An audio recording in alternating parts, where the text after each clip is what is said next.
Hi everybody, it's Miss Lorenz. I'm going to talk about Unit 2, Lesson 10. Make sure you have your math notebook out and you're ready to take some notes. What we're going to do today in this problem is just kind of talk about these situations where it's important to be able to compare equivalent situations or determine whether situations are equivalent or not. So, here we go. Sometimes we want to know whether two situations are described by the same rate. Important to write this down. Same rate means equivalent ratio. To do that, we can write equivalent ratios for one or both situations so that one part of their ratio has the same value. So this is important right here. One part of their ratio has the same value. In order for us to compare them, we really have to see the one part of them that has the same value. Okay?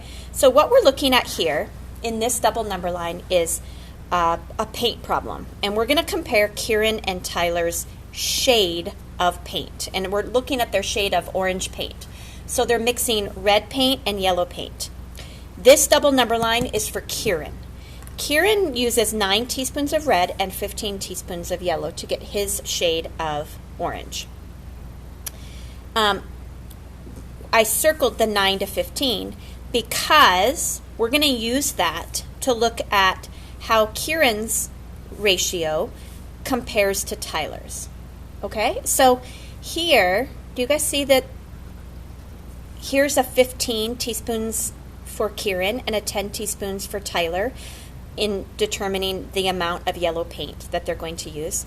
I like these numbers here, 15 and 10, because there's some nice factors at play here between 15 and 10. So we're going to look at these two numbers, and we're going to see if we can rewrite Kieran's ratio, or we could rewrite Tyler's ratio, but we're going to rewrite Kieran's ratio so that his yellow teaspoons is also 10. Now, if I turn this into a 10, of course it's going to change this 9. So let me show you how that's going to go over here. So I know that Kieran uses 15 teaspoons of yellow. I want to see how much red he's going to need if he uses 10 teaspoons of yellow. So I am using my double number line to scale the 15 down to the 10. When I do that, I know that I have this relationship of 1.5, right? So if I multiply 10 times 1.5, I get 15, or if I divide 15 by 1.5, I get 10.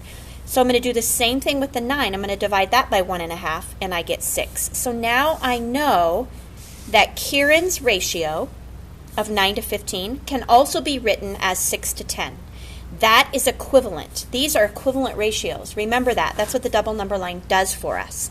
So Kieran's ratio of 6 to 10 is equivalent to his starting ratio of 9 to 15. This helps us because now look at this. I know Tyler uses a ratio of 7 to 10. Look at this. Their yellow is now the same. So this allows us to compare their ratios. Kieran uses 6 red for every 10 yellow. Tyler uses 7 red for every 10 yellow. So Tyler uses a little bit more red for every yellow, which means his shade's going to be a little more red. It's going to be a little darker orange than Kieran's. So, really important understanding here. In comparing, we have to have one of the same numbers in the ratio in order for us to really compare their parts. All right, so we want to work with our equivalent ratios. When we talk about equivalent situations, we're going to use this information for same rate problems, like the same constant speed, the same unit price, the same taste and recipe, and the same shade of color. So those are some of the problems you're going to work on in this practice set. I hope that this little overview helped, and thanks for listening, everybody.